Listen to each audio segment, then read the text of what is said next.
If you are considering either gifting your house to your kids or putting your house into a trust, normally individuals would do this to, one, protect the house from probate, and two, potentially protect the house from a long-term care event that could happen at some point in the future. It's important to understand there are immense tax implications, potentially both for you and your kids, depending on whether you go the gifting route or whether you go the trust route. Hello, everyone. I am Michael Ruger. I am the managing partner of Greenbush Financial Group. And the reason why we're addressing this house topic today, it's a very common topic because typically the house is one of the largest assets in someone's estate. And they're either trying to help their house avoid probate because the probate process is a headache when assets pass to the next generation, or they're trying to protect that asset from a long-term care event so Medicaid can't put a lien against their estate and then take the house as opposed to the heirs of the estate receiving it. In trying to achieve this, there's two main solutions like we talked about, either gifting it to the kids or setting up a trust and then gifting the house to the trust. So we're going to start on the trust side of things.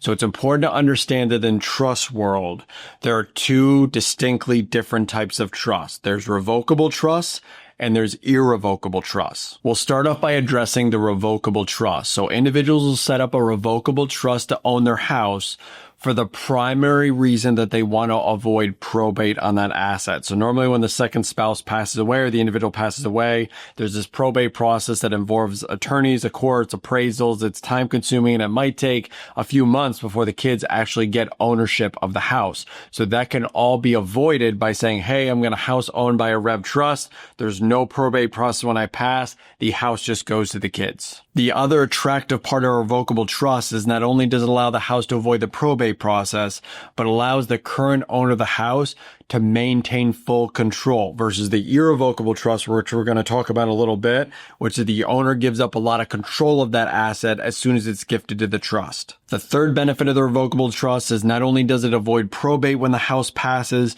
but it also reserves what's called the step up in cost basis. When someone passes, if they bought that house for, let's say, $30,000, and when they pass it's worth $500,000, because it's in a revocable trust, that asset receives a step up in cost basis of the beneficiaries, which means now their cost basis is $500,000. So the kids can essentially sell the house the next day and they owe zero tax. The very clear downside to a revocable trust is it does not protect assets from a long-term care event. So if individuals are saying, hey, I'm worried about long-term care events and the spend down process and liens being placed against the house by Medicaid, they're going to be looking to potentially the irrevocable trust solution. Transitioning over to irrevocable trust world, usually individuals, their primary objectives for this is one, to avoid probate, but also to protect that house from a future long-term care event. Similar to a revocable trust, the irrevocable trust avoids the probate process, so there's no probate.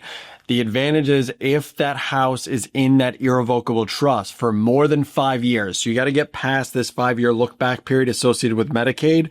Once it's in there 5 years, Medicaid can't touch it and someone can qualify for Medicaid and there's no liens that can be placed against that primary residence. Within the irrevocable trust world, there are grantor trusts and non-grantor trusts. So most of these Medicaid irrevocable trusts are set up as grantor trusts for the sole purpose that if it's a grantor irrevocable trust, that house will receive a step up in cost basis similar to the revocable trust that the beneficiaries wouldn't have to pay any tax when they sell the house. However, the biggest thing you're giving up with an irrevocable trust is potentially control. So normally, when you're a revocable trust, you're your own trustee, you have full control. With an irrevocable trust, you usually have to name someone else as a trustee. Normally, it's like an adult child or someone you trust emphatically because that trustee now has control of that asset that you have given in the trust. And if that house gets sold, you're not supposed to be able to take the principal back because essentially you gifted that house away. So if you change your mind down the road and say, oh, I want to gift my house and I want to take $100,000 back out, you might be limited to what you can do if that house is placed in an irrevocable trust. The biggest hurdle that we see people run into, whether they're doing this gifting strategy, which we're going to talk about next, or the trust is, there are costs associated with setting up these revocable and irrevocable trusts. There's attorneys that need to draft trust documents. These are formal legal documents. So it could cost a few $1,000s. So if individuals don't want to spend that money, then they might have to go the gifting route. Now we're going to shift gears over to making the decision to gift the house directly to your kids while you're still alive as opposed to setting up the trust. So while this seems like the easiest option. There are a lot of big tax drawbacks to doing this that we're about to cover. The largest drawback of all when gifting your house to your kids is the loss of that step up in cost basis that we talked about with the trust. So remember with the trust, you bought the house for 30 grand, it's worth 500,000. When you pass, step up in cost basis, kids sell it, no tax ramification. When you gift an asset to someone else while you're still alive, like your kids, so I gift my house, they inherit my step up in cost basis, which means when they go to sell the house, there is no step up at my passing. They have to pay tax on the full gain of the property as if I sold it, but without the primary gain exclusion. So while gifting your house to your kids might allow you to satisfy the protection from a long-term care event, saying I gifted to my kids, it's been out of my name for 5 years, that house is now protected, I don't own it.